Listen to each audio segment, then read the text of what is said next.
माँ लक्ष्मी के वरदान की कहानी बहुत ही प्रेरणादायक और धार्मिक है। यहाँ एक लोकप्रिय कथा प्रस्तुत है। एक समय की बात है, एक छोटे से गांव में सीता नाम की एक गरीब लेकिन धर्मपरायण महिला रहती थी।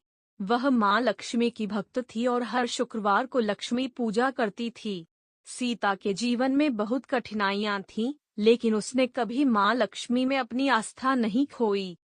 एक दिन माँ लक्ष्मी ने सीता की भक्ति से प्रसन्न होकर उसके घर आने का निश्चय किया। वे एक बुजुर्ग महिला के रूप में सीता के दरवाजे पर आईं और दस्तक दी।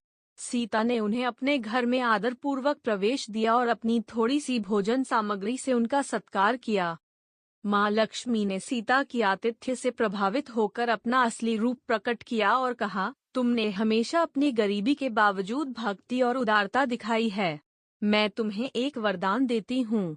अगले 24 घंटों के लिए तुम जिसे भी छुओगी वह सोने में बदल जाएगा। सीता ने माँ लक्ष्मी का आभार व्यक्त किया।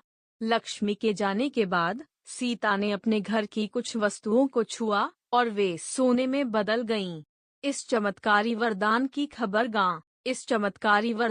खबर गांव में फैल गई और लोग सीता के घर आकर सोने की वस्तुएं देखने लगे, लेकिन सीता ने समझदारी दिखाई और वरदान का दुरुपयोग नहीं किया। उसने सोने की वस्तुओं का उपयोग अपने परिवार की स्थिति सुधारने के लिए किया और एक बड़ा हिस्सा गांव के जरूरतमंद लोगों को दान कर दिया। माँ लक्ष्मी ने सीता की इस उदारता को देखकर और भी प्रसन्न हुईं। वे फिर से प्रकट हुईं और सीता को स्थायी समृद्धि और खुशियों का आशीर्वाद दिया। उस दिन के बाद सीता और उसका परिवार सुखी और समृद्ध हो गया और सीता ने दूसरों की मदद करना जारी रखा। माँ लक्ष्मी के आशीर्वाद को फैलाया। यह कहानी भक्ति, उदारता और विनम्रता के मूल्यों को दर्शाती है और यह बताती है कि सच्चे आशीर्वाद उन लोगों को मिलते हैं जो निस्वार्थ और दयालु होते हैं।